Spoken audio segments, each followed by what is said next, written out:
We'll guide you through how to create a Zapier workflow to automate your tasks with ease. If you find this helpful, consider subscribing and liking the video. First, go to the Zapier website and sign in to your account. Once you're logged in, you'll see the dashboard. Click on the Create Zap button to get started. A Zap is essentially an automated workflow that connects your apps and services. You'll need to choose a trigger app, which is the app that starts the automation. Click on the trigger field and select an app from the list. For example, you might select Gmail if you want to trigger the workflow when you receive a new email. After selecting the trigger app, you'll need to choose a specific trigger event, like new email. Zapier will guide you to connect your account to authenticate it if you haven't already.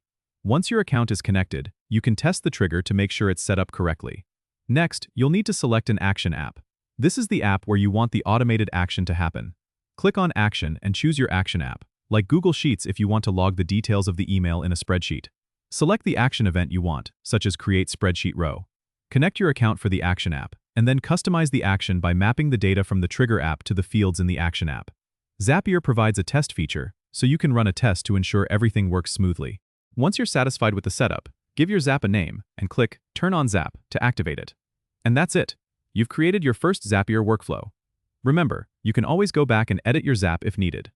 Don't forget to subscribe and comment if this helped you out.